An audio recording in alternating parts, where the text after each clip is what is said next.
Welcome back to the On Deck Circle podcast, brought to you by the Fantasy Six Pack. I am your handsome host, Mr. Nick Zaniboni, aka Nick Z, aka Italian Breakfast. I think that's what I went with at some point last season. Jason Beckner, how are you today, buddy?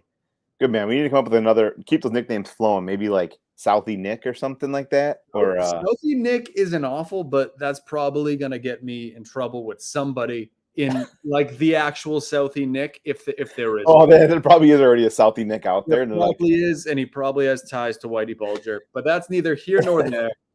So, Jason, it's been a while, but as you know, my favorite part of the show is the opening, probably 30 to 45 seconds. And that's the cold open question of the week. And Jason, it is also my favorite time of year, which is the holiday season. So I'm not going to limit this to the Cubs, but what is your holiday wish? And I think I know what the answer is for any of your 4 favorite sports teams. Ready, set, go.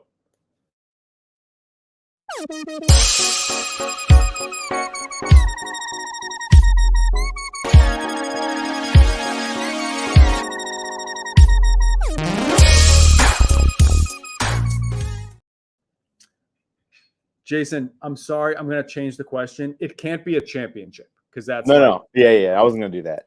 Yeah. I was going to kind of flow with the theme of the show today. Yep. And then I have a question for you. Yeah. Afterwards. I'll be here. Okay. So, this one's probably still pretty apparent, but I'm going to go Ohtani to the Cubs. Yeah. My favorite player to my favorite team. It also might happen. Like I know. I see these reports coming out today, and I'm like, oh my gosh. Yeah. He's like, but I don't want to get my hopes up because this happens every year with the Cubs. They come out and we're gonna put all our effort into signing this free agent, and then it never happens. So, but you also have a new skipper. This is true, which I am ecstatic about. That was nuts. I did not expect that coming. I kept seeing all the reports in the morning, like, oh, Council's gonna go to another team, I'm like, whatever. Not Cubs are gonna stick with their guy, David Ross, and. Nope. Like an hour later, Council to the Cubs. I was stunned. That's the first time I've been stunned by the Cubs, probably since like the Alfonso Soriano signing. And like a coach, usually like coaches don't like a base like today. Right. Ron Washington, he's the Angels coach. He's gonna be fired within 3 years because he's 71. But like, you don't get excited about a coach often. Yep. I was excited when the Celtics got Brad Stevens as a coach because I was like, oh, this guy was from Butler. He's young. The team's young. It's great. This is a perfect marriage, I think, with Council because Council's smart guy, a player, and players love to be coached by former players. So I think it's going to work out pretty well for you. Yeah, and I mean he's been regarded as one of the top coaches in the league by not just the Milwaukee players. I mean, across baseball, he's been going within divisions nuts too. That's like, crazy. I'm not going to say he's a bad guy, but right? Like, if this were wrestling, he'd be the heel. He'll move. Yeah, he went and worked for the other tag team. It's just like it'll be fun for the series, like against the Brewers. Yeah, I'm ecstatic, and I think it's one of those moves that signals to the fan base like, hey, we're going to spend in free agency. Yep. You're not going to go out and hire, and pay him to be the highest paid coach, to then bring up like, play like Christopher Morel and all these young guys and PCA. Exactly. They're going to go out and sign some big name players here. Yeah. And I think there's also a signal to the free agent saying, hey, look, come here and play. We mean business. We just hired a top tier, manager. You come on. We got a couple already players in position. I think it was a great move by the Cubs, and I'm excited for this. I'm already excited, and it's November 8th. So, I'm with my question for you. I don't know if we're going to get time. Hopefully, we will have one more recording. I don't know. Our schedules are so in flux here before Thanksgiving. You celebrate Thanksgiving, yes? Yes. Are you a turkey person, or are you just like, I don't even care, give me all the sides? Like, could you go to Thanksgiving dinner and not have turkey? Yes, I can easily do that. I'm not like a gigantic turkey person. Okay. My favorite form of poultry is chicken, but give me mashed potatoes, give me give like the least amount of food on my plate is most likely the turkey. Yeah, so I'm a traditionalist. I love the turkey. I cook Thanksgiving dinner. I make turkey like 3 different ways. I deep fry, I smoke a turkey breast. Wow. And I'll even, bake a turkey breast as well. Wow. All right. I'm going the Beckners. Yeah. And then, obviously you cannot have Thanksgiving without like 10 different sides. So just bring it all on. I'm one of those people that love Thanksgiving. Everyone's like, oh, let's just jump to Christmas or Hanukkah or whatever. And we need to have Thanksgiving. Yeah. It's the proper order. You go Halloween, Thanksgiving, and then the December holidays. Yeah, for sure. Well, Connor's in here showing us some love. What's up, Connor? Hey, Glad Connor. to see you're up here showing some love. We're gonna have to get Connor on one of these weeks coming up here in the off season. Bring on the guest, right? I'm with it. All right. Well, I know baseball's one of those weird leagues where it's just like there is no set time for free agency to start. It literally just starts the minute the World Series ends. Then the calendar, the next baseball season just rolls over and it starts going, and we're already here. GM meetings are in full force in Florida, which doesn't really typically mean a lot of stuff gets done, but I feel like groundwork gets laid, right? Like GMs are meeting with agents, agents, like I said earlier before in the pre-show. Scott Boras was out talking to the media today, hyping up all his clients, getting ready for like the biggest paychecks of them all, as he seems to have all the top tier players. So I think right now is a good time to get out in front of these free agent signings and kind of take this episode and maybe go with about 5 or 6 top free agents. There's some pretty hefty free agents out there this year. Give our thoughts on where they're going to land and maybe why, what teams they're going to go. And then got a little something spicy planned for the end here, which is always fun with baseball off season as well.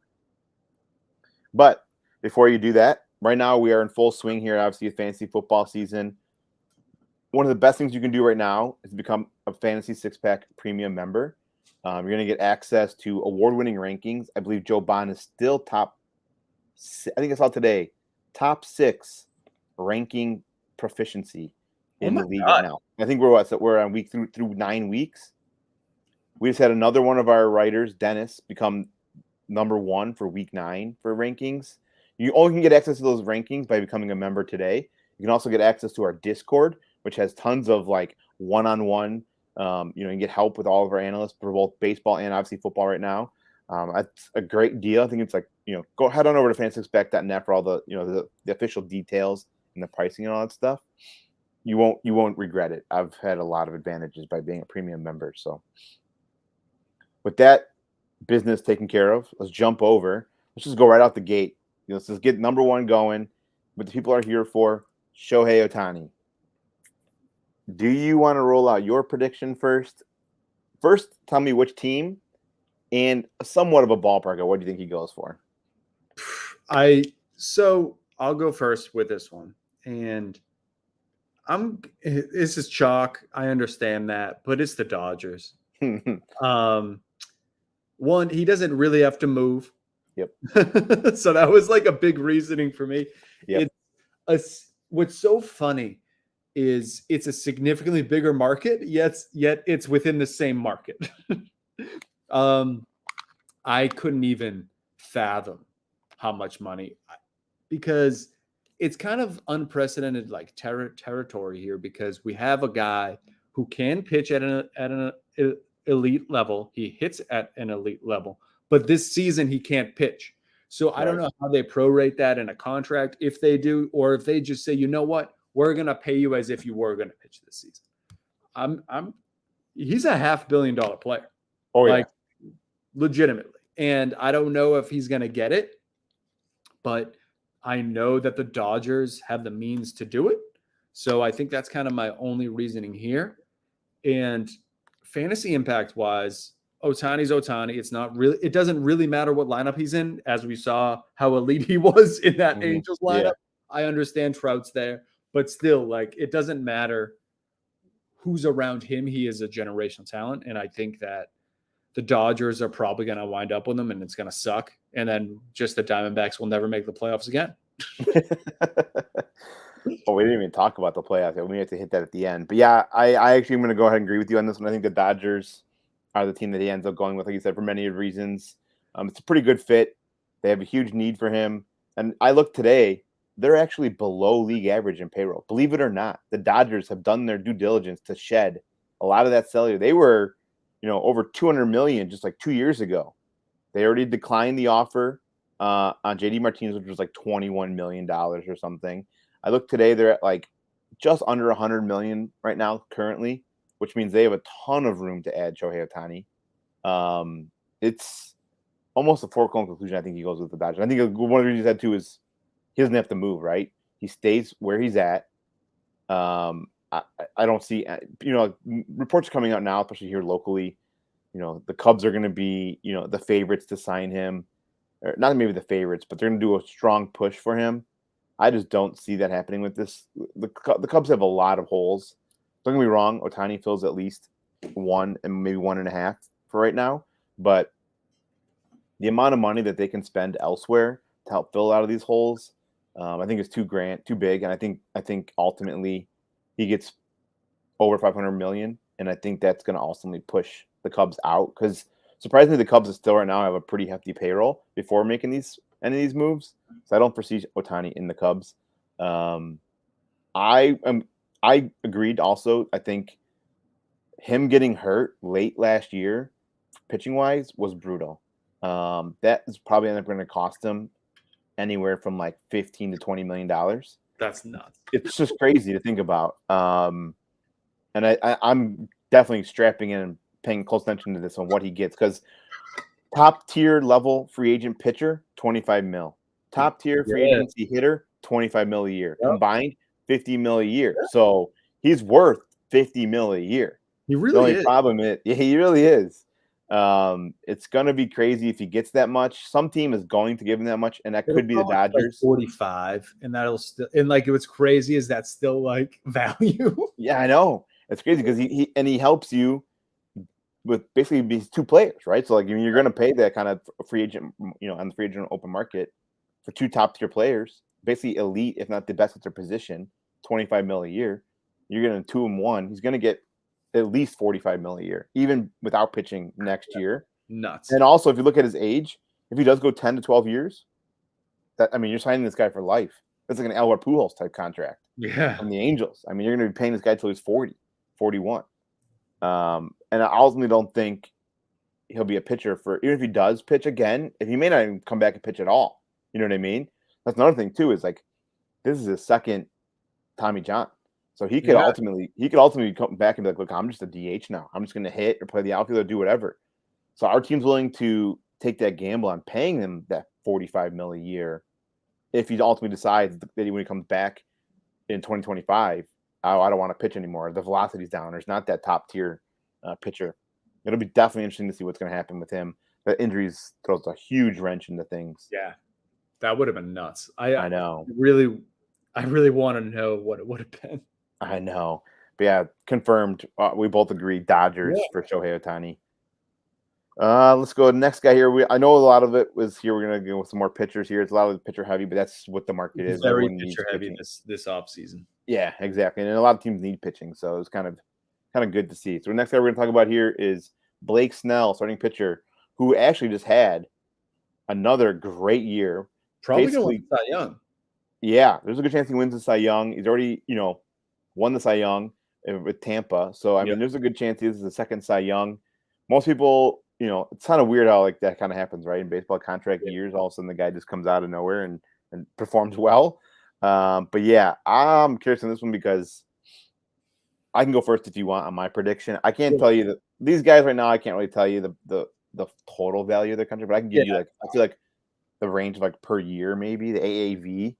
And I think this is a little bit of a surprise, but I think he goes to something like the Mets. He kind of goes back to the East Coast, goes back to the East Coast and the New York. This time the NL East instead of the AL East. Steve Cohen's looking to shell out some money. He's got to replace Verlander and Scherzer. What better the way than to fill out that rotation of a top of the arm rotation spot than with basically we'll call him the Cy Young of one of the top Cy Young players. And I think he gets somewhere in like the 15 to 17 mil a year. And if he wins the Cy Young, I don't know. I forgot when they announced that. That's always so weird with baseball too. The announcing of the awards. They just It's announced so weird. So Yeah. I'm sure it'll just be like a random Wednesday night. It'll just Yeah, or during the day, it'll be like a Tuesday day, and they'll be like, "Oh, the MVP of the league is so and so." Kind of like how their playoff schedule was, right? You have like NLCS games at like 3:00 on a Wednesday. It was so weird, but Blake, my prediction is the Mets. Sox. Okay. So Red Sox also now have a new director of baseball ops, Mr. Oh, you're familiar, Craig Breslow. And he's really hammering home that they're going to go after some pitching. And why not go after one of the top 3 pitchers in this free agency class? And as you said, what I love about this is he's been in the AL East. And when Snell was in the AL East, it was when the Red Sox were great, the Yankees were great, and it was like Tampa just nipping at their heels, like starting to become that team. So one, he can handle the big moments, and that's kind of what I'm looking for. It's just that guy to pitch, to be your SP1, because Sale's not that guy anymore. Grateful for whatever he did, but I think Snell could be someone that you can fully invest in, and his delivery isn't too crazy. Like he's very generic, as in like it's like a video game generic one pitching windup, like just one of those type of arm slots. So that's something that I'm looking for and something that I need, Jason. I really need it. I know. I actually kind of thought about Blake Snell to Boston. I'm not close enough to know what they want or need over there, but I thought about Snell. Yeah, they definitely need pitching, which there's a ton of it on the market. So they'll definitely find some of that out there for sure. Next guy we're talking about is Aaron Nola, starting pitcher. This one's a little bit interesting because he's not been like the Aaron Nola. Yeah, like he's just had a lot of mixed results in Philadelphia. He's had a lot of years where he's been really good, and then just had years where he's like a 4 ERA with 17 wins because he's on the Phillies. Yep. I don't know what to think about this one. This is the type of guy to me that goes, you just took a homer. I feel like this is the type of guy that the Cubs sign. Kind of overpay for him. I feel like, also weirdly enough, speaking of pitching and not getting contracts, Marcus Stroman opting out of a $21 million deal. That was absurd. I love that. I love that as a Cubs fan. That was absurd. Yeah. They turned down $21 million after a mediocre season. Yeah. He'll be lucky to get 15 mil this year. Anyways, that's a different topic, a different episode. But I think they replace Cubs need, just like the I don't know how to say it, the Sox. Sox need pitching. So did the Cubs. The Cubs are desperate for pitching. Right now, we basically pretty much have Justin Steele, and that's it. So I feel like Aaron Nola's the type of player that they go out, especially because I don't see them in on Ohtani. So there'll be money available. Yeah, I think Nola gets close to 20 mil a year. Unfortunately, it would be probably overpaying, but that's what happens in free agency. So Nola to the Cubs is my guess. Mine's pretty lame. She's gonna stay at the Phillies. I don't know. That's a good possibility. I just feel like that's like the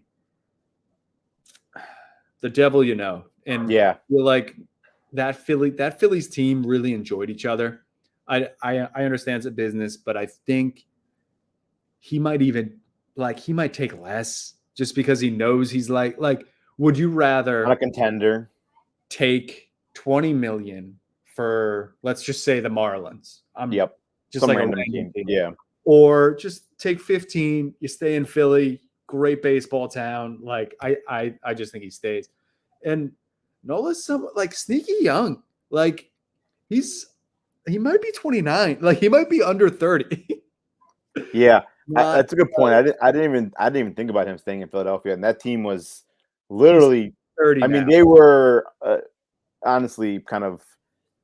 I don't know how they didn't make the World Series. Let's put it that way. I think running into a little bit of a Diamondbacks team, which is that happens in baseball, but they were literally World Series contenders, and I don't think if you can take a little bit of discount, that team is a contender again next year. That's a good call out. I think there's a good chance he does, re-sign there in Philadelphia. I agree. Because I said it. All right. Next one we're going to here is going to be our first, probably our only I think it is international. Or there's another one that's another guy, but we're only gonna talk about Yamamoto for right now. So you can go with this one first. So I wanted so bad just to say the Red Sox, but I can't. I don't think it's actually going to happen. I think it's going to be the Mets. I think we see a lot of these international players. They like playing, and I understand this kind of works with Yoshida, like for the Red Sox. But I think Senga over in the Mets, and I feel like they cleared out a lot of those pitchers. I think they were just really looking to solidify that this offseason. I don't know. This was the toughest one just because it's so hard to read. Because like the Yankees can throw money at anybody, the Red Sox can throw money at anybody, but the Mets can probably throw the most amount of money because they're not like the smartest organization. So probably Mets, but like there's probably like 25. If you told me, oh, he's signed with the Giants, I'd be like, okay, yeah. Mariners, yeah, sure. Like all of these teams should be in on him, especially because he's so young too. Did you see his game the other day? Yeah, it was there where it was like their championship, I think, over there. Yeah, like it was their World Series, basically. I think it was to get to Game 7. Yeah, so he pitched the Game 6, and he went like he pitched a complete game. I think there were like 13 strikeouts, just like bananas numbers, and yeah. So I hope it's the Red Sox. Honestly, I hope it's just a team that I can watch. Just because I love seeing these international players play. So the Mets, that would be fine. Like I'd be able to go to a Mets game if I really wanted to. So definitely, probably the Mets. You? Yeah, I was trying to look up that last stat line from like it was like last week or 2 weeks ago or whatever it was.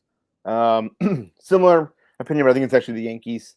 This is the type of guy that the Yankees are just going to throw a ton of money at. I think seeing the recent success of a lot of these Japanese imports, whether it be Yoshi on your Sox or it be Shohei Ohtani, I don't think. And then the Yankees have had success with some of these Japanese imports, so I feel like they're like, we're not getting the next one to get. We're not letting him get away. We saw the success that Ohtani had. We're signing him and throwing a ton of money at him. So I think of all the teams, that's kind of player that they're going to go out and just pay through the roof and probably regret it this first year. But I feel like he's we see this year in and year out, except for maybe Ohtani, and even Ohtani had a little bit of a slow start too. Sometimes these the Japanese players, they come over and they have a little bit of an adjustment period. So I think the Yankees fans are going to get all over him after he comes over here next year, plays for the Yankees, and has like a almost 5 ERA, and they're like, "What are we doing?" But it takes a couple years to settle down, or a year or two to settle down, and they'll regret it. But yeah, Yankees are my prediction here. All right, so let's jump over to one of the bigger free agent hitters, some that I got to see firsthand this year, and that's Cody Bellinger. I will go first with this one, and I was trying to figure out of these who I would throw a bone to you, and I think it's the Sox. I think he goes to the Sox. Wow. Yeah. They got an opening out there in the outfield. They can move him around a lot. He plays first. He plays outfield. DH. Right now they have a little bit of an opening in the outfield. I know you like that guy that they have there right now, but that's not a feasible option, I don't think. Maybe if they miss out on some free agency. What's his name? Abreu, or we talked about him. Yeah, Wilmer. Yeah. Right now, that's what I think they have. He doesn't play. Right, exactly. Ideally, you have Cody Bellinger there.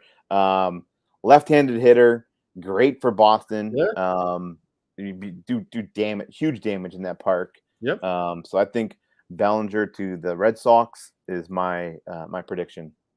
I'm going the Yankees. Oh, okay. But so this would be the same type of contract I would want to sign with the Red Sox, which would be like a nice 2-year. I don't think he's gonna get like a 5-year deal from anybody. I agree. Because of how bad how just the inconsistencies, the broken swings, the changing of swings at all times. So I'm seeing like a 2-year, 30 like 15 million a year, just like a high AAV, but a low number of years. He just seems like a Yankee. I feel like they could use him in the outfield. They can use him at first base. They could use him at DH. Yep. But it also makes sense for the Red Sox. But like I can see him in either of those spots easily. Yeah. The funny thing is, like, we didn't want to repeat anybody. Another thing we talked about that off air, but the Yankees are probably going to be signing a ton of free agents. That team is. Oh, they're going to sign like 6 of them. Yeah. The team was awful last year. They can't go on another year of being awful. They have a ton of payroll available. More. What's that? And they want to bunt more. Yeah. You're going to see Aaron Judge out there bunting next year. But yeah, they are going to be signing a lot. And there's a good chance that they could sign 3 of these 6 that we talk about. But they have a ton of payroll availability as well as holes in that lineup. And they were off last year. So they will be looking to be in on a lot of these players. Next guy will go back to pitching. This one is this relief pitcher, Josh Hader. Let's say it on 3. Ready? Oh, I don't think we're going to have the same one. Oh, okay. Then never mind. Okay, go ahead. Rangers. Oh, okay. Is yours not the Rangers? No. Oh, wow. Yeah, that's it. They need a closer.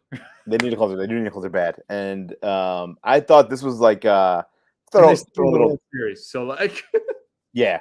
They just won the World Series. I wonder if they would probably fill in. That's like the type of move you make when you win a World Series. Like, oh, what luxury can we fill? What hole do most people need that they would overpay for? And it's the closer. Yeah. But they will find one. I think they might go elsewhere, maybe a cheaper option. But I thought I'd throw in a little screwball here. This is the type of player that the White Sox go out and sign. Okay. Just an unneeded option. Yeah. They don't need it. This is a classic White Sox move. They go out there. They're going to give him like $15 million a year for a 60-win ball club, and he hates his life. I don't know if this is like this is one of those things where like he doesn't seem like the type of player that when you're a closer. I don't think you really. Well, he just looks like Clevenger. You just preference money. I feel like when you're a closer. If I was a closer, I would just preference money. Like I don't know. It's weird. Closers are weird. You're not the reason you win the World Series, but like you could lose it. So like you could lose it. You could be replaced, and you could be replaced in June. All of a sudden, you're not the closer anymore. I don't know who he's going to be, but someone's going to get overpaid by the White Sox, and it's going to be a boneheaded move. However, I will throw caution to the wind. They do now finally have a new front office, so that's the type of move that the old front office would make. Both Kenny Williams is gone and Rick Hahn. So there's a good chance that this is not the type of move that they make. I just felt like, to me, I'm like, if there's any of these players that I feel like the White Sox would go out and sign, and just for no reason at all, other than just like, hey, look. Yeah, kind of fits that. The one thing the White Sox are always trying to do is that it's like not even like rebuild, just like they always like try to like continually compete while also rebuilding. And that's the type of player this guy would be like, oh, look at us. We cut ties with Liam Hendricks, and now we have Josh Hader. So come out and buy some tickets. Yeah. But yeah, I also wouldn't be shocked if he goes to the Rangers either. Yeah. But he's gonna go. He's not gonna stay in San Diego. That's for sure. All right, last guy, real quick here. I just want to throw him out there because he's the beginning of the year. He was like, "Who cares about Jordan Montgomery?" Goes to Texas, has an amazing second half, was a huge role and a reason that they went on and won the World Series. My prediction is he stays with the Rangers. I think that what they saw with him in the second half and those playoffs in the World Series, they pony up the money, keep him around, and rightfully so. Red Sox, they need to get more than one pitcher on this market, and he's in like a 1A tier. So I think you get one of those Snells, Yoshis, one of those top. I guess Nola would be up there, like just like me. And then you get Jordan Montgomery, who's probably that number 1, number 2 guy. Like as in the tier of 2, he's number 1. Yeah. And there's already tweets about it that like they're already like in contact with his agents. So that's encouraging. Another guy that's played in the AL East, so we can cut it. And we can do it in New York, which is huge. That trade was so bad. Harrison Bader, like I know. I understand he's a good defender, and Jordan Montgomery wasn't this good as last year, but he's a serviceable arm, like a SP3 that's going to strike a ton of guys out and eat innings. He's of that like ilk of Nate Eovaldi, like that guy that you just give the ball to. He'll throw 140 pitches for you. He doesn't care. He just wants to get the game done and win. And it's no surprise they're both on the same team. Yeah. But he's someone that I really would love the Sox to get just because he's just like a guy. Yeah. Yeah. All right. I think before we get out here, let's do a little fun exercise we have here. You brought this up. I think this will be fun because I think this is a real possibility. Maybe not to our teams, but I feel like Juan Soto is definitely going to be traded this offseason. AJ Preller doesn't mess around. He doesn't care. He'll just trade anybody. They're way overinflated in payroll. He's willing to and not only are they overinflated in payroll, they were just super underwhelming. So they got to do something in San Diego. And why not trade Juan Soto? So I thought, like you said, I thought it'd be fun to kind of throw out some mock scenarios or mock trades with the Cubs, which again were reported as being in on the Juan Soto trade. We're gonna get Juan Soto. We're gonna have Shohei Ohtani. We're gonna have Blake Snell. The Cubs are gonna have everybody. But anyways, I digress. Juan Soto mock trade. Let me know if you want me to go first or you want to go first. I would like to see how crazy yours is. Yeah, so what I did is I went back and looked and saw what I wanted to kind of compare what he got or Washington got for him in regards to at the time. Who else? It was a lot of good stuff. It was CJ Abrams, James Wood, who wasn't technically a top 100 yet, but now is like a top 10. Robert Hassel, who was a top 100. So basically got like 3 top 100s. Yeah, that's pretty good. And 2 other random that I can't remember, but they also got Josh Bell in the deal too. So they did have to overpay a little bit. They got Juan Soto and Josh Bell for like 3 top 100s. However, the Cubs lack top prospects right now. Yep. I don't think they're going to part ways with PCA. So that was kind of off the table for me. So I had to look at the current roster and who they could throw in. And obviously most people are you're going to have to overpay for them. And I've seen a hypothetical you're going to have to overpay for them. So here's my proposal to AJ Preller if I'm Jed Hoyer. Ian Happ. Kevin Alcantara. Owen, who is the 71st overall prospect according to MLB Pipeline. Owen Cassie, 68th overall prospect from Baseball Pipe America. Jackson Wiggins, who was a pitcher they just took this year with their second round compensation pick. Real high upside, not a lot of hasn't been proven very much, but a lot of upside. And then some international pool money. Okay. I think it's a little bit of an overpay. You have to. And again, the Cubs don't have that top 100 or top 10. If you have a top 10 prospect, you can kind of cut back a little bit, right? That's the centerpiece. Right now, my centerpiece is Ian Happ. Yeah. So I try to get a little creative here. All right. I included former Red Sox favorite Xander Bogaerts. Oh, okay. Which it's not out of the deal because we just saw Juan Soto get traded with Josh Bell. So we're doing this, and we're both going to shed. Those guys will both shed huge payroll. Huge payroll. That contract is awful. the bogey one. Yeah. And so I said Xander or Cronenworth, one of those two. Okay. I'm guessing the Xander one's worse, but like right. The Red Sox, like a Red Sox fan would be like, why are we taking this guy? He sucks for Cronenworth. But if it's Xander, they're like, oh, it's Bogey. He's back. Right. So with taking that awful contract, I'm going to say to Preller, I'm going to take Xander from you. You're also giving me Soto. I get that. Soto's great. But you're not getting Roman Anthony. You're not getting Marcelo Mayer. So we're going with Nick York. Okay. Solid. Miguel Bleis. Please. Yep. Alex Verdugo. Mm-hmm. He's like a real guy. He's he's got 1 more year of control left. So like team friendly deal. And Tanner Hawk. So like you, I did include some current major league players, but also I just think them shedding Xander's salary is like a huge upside, but also Soto's a 1 year deal. Like you need he's not a guaranteed rent. He could just be a 1 year rental because you're not going to get the PCAs, the Anthonys, the Mayers. You're not going to get one of those for that rental, right? Especially one that like, unless you have like that wink, nudge, type of Montez Sweat type of Yeah, right. contract up In the works already. Yeah, but Pedro, man, have you ever Pedro and Ortiz are all about Juan Soto, and Soto worships them. Yeah, and it's one of those things where I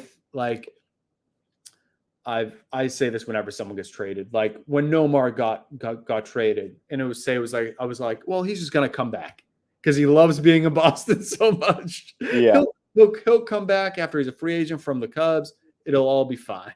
So like that, I'm like, well, Ortiz and Pedro, maybe he'll want to come play for the Red Sox. Yep. So that's kind of where I'm at. I'm not going to give up anything huge, even though I probably should get some fucking Juan Soto, but right. We'll see. It's absurd. I real quickly, I looked at his stats again because I was on his Baseball America page or Baseball Reference. I mean, to find the transaction. Just a quietly absurd, another absurd year on an awful team. A 400 on base. Just I think like 95 RBIs or no 95 runs, 100 something RBIs, 35 home runs. Just quietly, he's good, but just one of those quietly like almost MVP caliber seasons. So we'll see. It's gonna be a fun off season. This is always the best time of year for baseball between now and like January 15th.